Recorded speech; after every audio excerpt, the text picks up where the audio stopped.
Voici 3 façons dont une femme émotionnellement immature communique dans son couple et pourquoi ça sabote la relation. Ce que je te partage là, peu d'hommes osent le formuler à voix haute. Tu sais, on peut t'aimer, mais on peut aussi se sentir épuisé.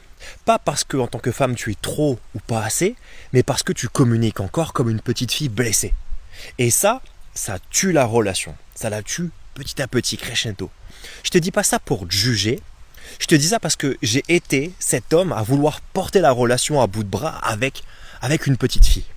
Et j'ai été cet homme qui se demande mais pourquoi est-ce que je me sens coupable même quand je fais de mon mieux.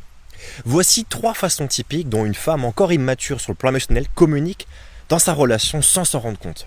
Premièrement, elle va tester l'amour de son partenaire, l'amour de son homme, au lieu d'exprimer clairement ses besoins. Plutôt que de dire je me sens mise de côté, elle va provoquer une dispute, elle va faire la tête, elle va le comparer à un autre, ou alors elle va disparaître quelques heures pour voir s'il réagit.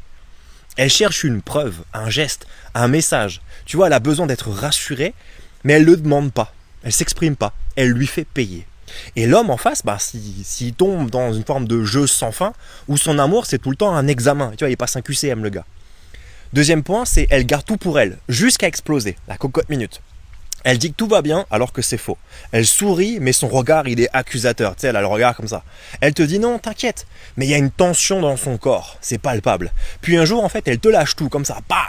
Elle ressort une scène d'il y a 15 ans et l'homme il comprend plus rien. Il a perdu le fil, il sait plus où il en est. Mais voici mon avis en fait, c'est que cette femme là, elle n'a jamais appris en fait à poser ses émotions sans se faire culpabiliser. Pour elle, c'est pas quelque chose de sain. Et à force, en fait, l'homme en face, il osera plus parler. Il aura peur que tout parte en vrille. Troisième point, c'est elle prend tout comme une attaque personnelle. C'est-à-dire que il va dire quelque chose peut-être avec bienveillance et il se retrouve face à un mur ou des larmes ou une explosion sans comprendre pourquoi.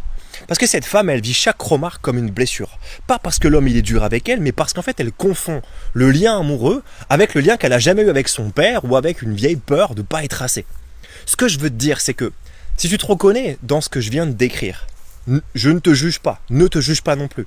Et c'est pas de ta faute. Mais aujourd'hui, c'est ta responsabilité. Parce que tu n'es plus cette petite fille blessée. Tu es une femme. Et tu as le pouvoir de désapprendre ou de regarder ces mécanismes qui te sabotent dans tes relations. Parce qu'un homme émotionnellement mature, mûr, il ne cherche pas une petite fille à consoler. Il cherche une femme qui est capable de construire, de poser ses émotions et de l'aimer sans se perdre. Donc si tu as affaire à un homme qui ne comprend pas ce que tu traverses, qui ne peut pas recevoir cette vulnérabilité, alors sache que tu n'es pas face à un homme, mais tu es face à un petit garçon qui lui-même se cherche. Donc c'est pas le sujet, je te parle d'un vrai homme. Et crois-moi, quand tu deviens cette femme-là, tu n'as plus besoin de supplier pour être choisi, ça devient naturel. Si ce message te parle, abonne-toi à ce compte et rejoins-nous lors des prochains lives, les lundis soirs à 20h45 pour des sessions de coaching en direct.